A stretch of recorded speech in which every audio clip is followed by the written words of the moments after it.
Hello and welcome to the National Veterans Small Business Coalition's Charlie Mike series.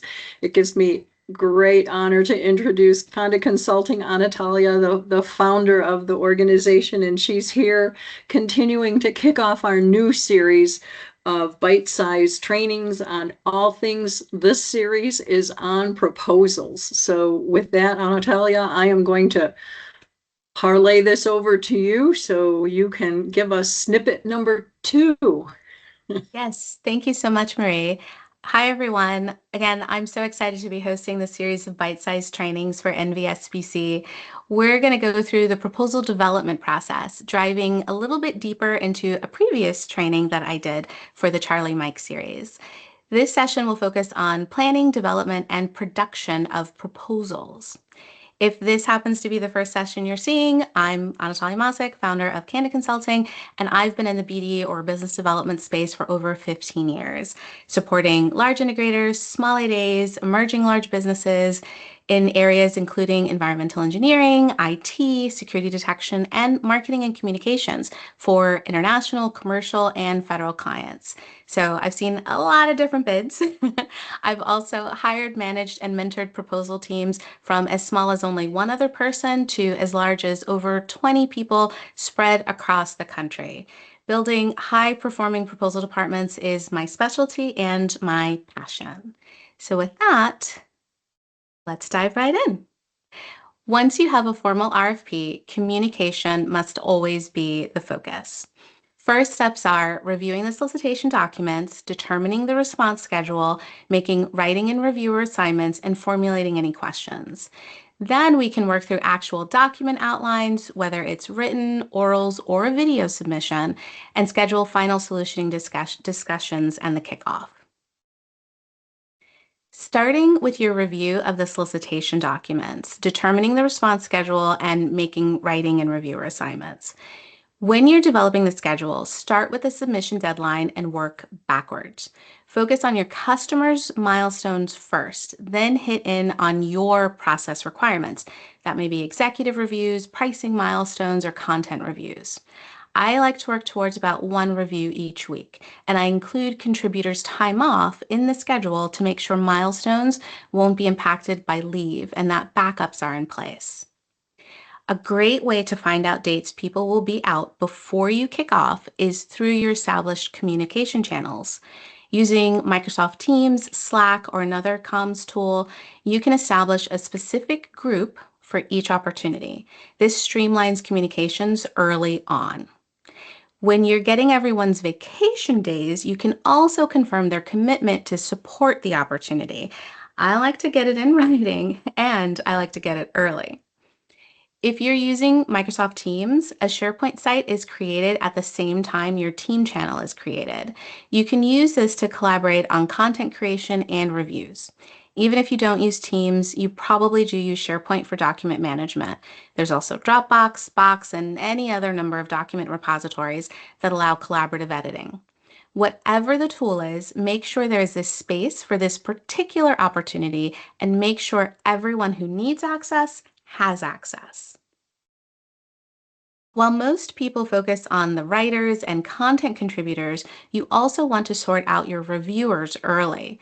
The review is an important part of the process, and waiting until the day before the review to list the reviewers does not serve anybody. Invite reviewers to your kickoff meeting and even solutioning or annotated outline reviews. When your reviewers are engaged and understand the whole proposal plan, they can give you a stronger contribution to the review cycles. Now, focusing on formulating questions. This is a key area to further your strategy. Don't ask questions about typos or what is clearly a mistake, unless your strategy is to ask as many questions as possible to stall the bid and get an extension. That works sometimes, but not always, so be aware of the risk. It's so important to make your questions specific, targeted, and concise. Ask questions using specific language to get the answer you want.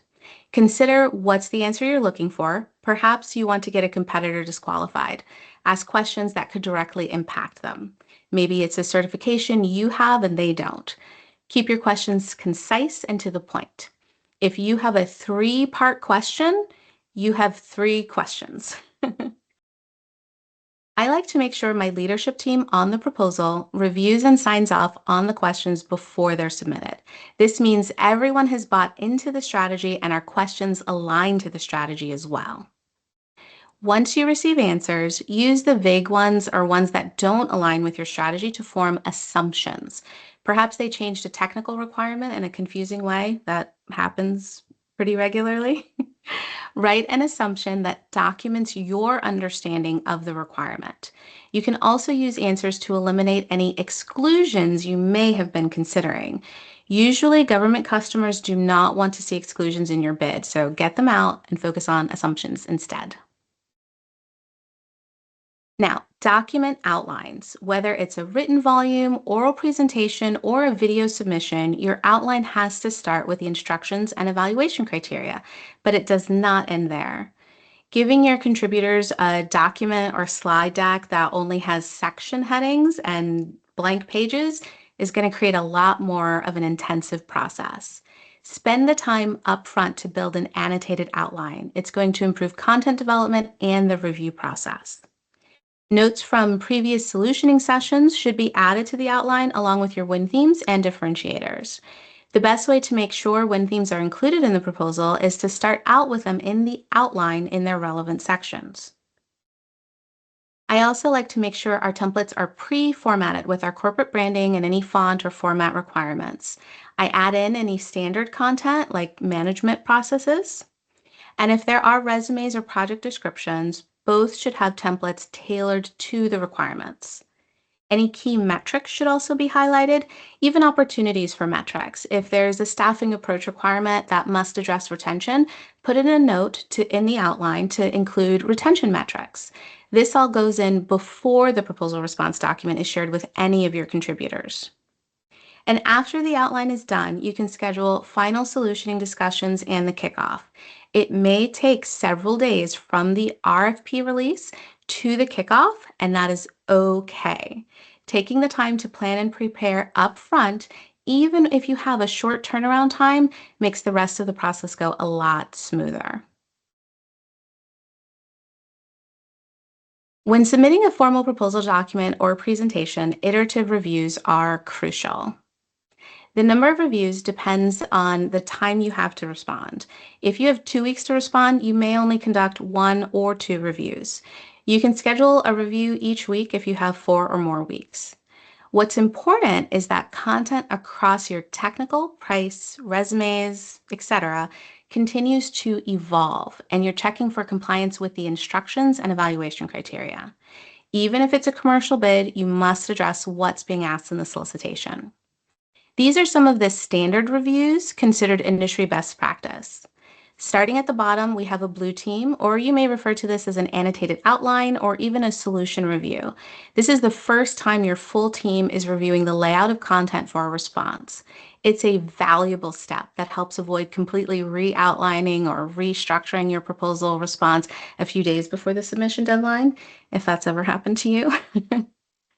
That content gets further developed. It may be detailed points or notes or full paragraphs of narrative, but the next review of content goes for pink review or first draft review. This may include some gaps in content, and what's most important here is to give reviewers clear expectations on what this review will look like and what areas they should focus on: messaging, staffing alignment, win theme concepts. Following your pink, content creators are focused on getting closer to a complete near-ready submission or presentation. There may be minimal gaps, and again, any risks or expectations should be shared with reviewers before they start reviewing the content. This is a red review or final draft review, and it should have a dedicated compliance reviewer. Around this time, your team may also have its first green team or light green or initial pricing review. At this stage, reviewers may just be looking for the pricing strategy, labor category alignment, or basis of estimate, BOE. As a final content review, including all documentation, you have a gold review or submission ready review. Comments from all previous reviews should have been addressed, and there should be no gaps. This is a review for critical changes only. The strategy should not be discussed at this stage. Although if you receive a late-stage amendment or modification from your customer, that may be the only thing prompting significant changes. This should be the second time you review for compliance as well.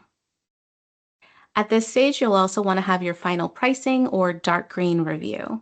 This should include final pricing in the submission format for review and sign-off.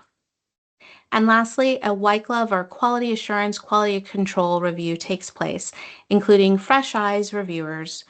These are individuals who've not been closely involved with the opportunity, and they can review for quality checks across things like pagination, formatting, and spelling. So depending on how much response time you have, you may be able to conduct all of these reviews, or you may have to cut some. That's okay. What's key is to communicate the process and expectations with your reviewers. Some key considerations that will make the review process easier include, first, giving reviewers enough time to review thoroughly and provide meaningful feedback. It can also be helpful to have separate reviews and reviewers to look only at special content like graphics, resumes, or project write-ups. I found those content areas sometimes get overlooked as everyone tends to focus on the solution or the approach. Assigning reviewers is also beneficial. I give each reviewer no more than 20 pages within 8 hours. While most of us can likely read more than that at a time, it's important to consider that most reviewers have full schedules and other responsibilities, so they're reviewing after hours or in bursts throughout the day. Staying consistent is also beneficial. While the number of reviews you implement may change per opportunity, it's important the communication used, templates and guidance provided, and expectations set should be consistent. The more informed reviewers are, the more enabled they are to contribute successfully. Use templates for feedback from reviewers as well as messaging that goes out to reviewers. These templates support your consistency and help make sure you can communicate early to reviewers, including blocking review milestones on reviewer calendars as soon as the kickoff meeting is done, not the day before the review actually starts. It is always important to regularly solicit feedback on your review process so you can evaluate it and keep evolving to win more business. Once your content's reviewed and you've gone through your quality assurance check, the last thing to do is confirm there are no last-minute glitches within your response for the submission. So submitting 24 hours or 1 business day in advance of the submission deadline is industry best practice. This helps avoid any last-minute glitches, especially if you're submitting via a portal. Chances are you will not be the only one, and I've seen more than one portal slow down or even shut down as the submission deadline gets close. If you're bidding to a government customer, per the FAR, it is your responsibility to ensure they have the proposal documents in advance of the submission deadline. So run through portals in advance and make sure if there are any additional bits of information you need to provide, those are also documented and completed early. If it's an email submission, draft your email in advance. I like to use a template, and double check email addresses if you are submitting via email. There's nothing worse than a typo in the email address that causes a delay or worse, a non-submission. Lastly, always confirm someone else can open your files. It is excruciating to know that your customer didn't review because they couldn't even open your file. A lot of times they will let you know, but not always. All right, so we're at the end. We'll close out with some common pitfalls to avoid. First, compliance. It can be tricky. So having a separate reviewer who focuses solely on compliance helps a lot. For very large strategic opportunities, you may even want to assign 2 separate compliance reviewers. A best practice is to review at least twice during the review process, but at a minimum, it should be done as a dedicated review at least once. From content development to reviews to the final production, even submission, it is so important to plan in advance. I mentioned templates a few times. Not only do they save time and cut down on decision fatigue, but they can also reinforce your process and create consistent communication.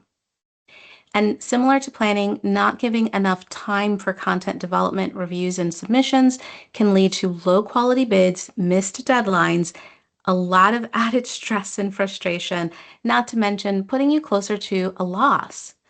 It's okay to take the time up front to plan out the bid. It is always going to be worth it. So that's it for me. We broke down some aspects of planning, developing, and producing bids, but there's always so much more to discuss around these aspects. So as always, feel free to reach out to me on LinkedIn with any questions. Anatalia, thank you so much. I love the visuals. I love the graphics. It just reinforces, and that is just a wonderful visual to help with all the golden nuggets that you provided us today. So with that, we're going to call this one a wrap. Stay tuned for our bite-sized training number 3 coming in the very, very near future. We'll see you all later. Take care.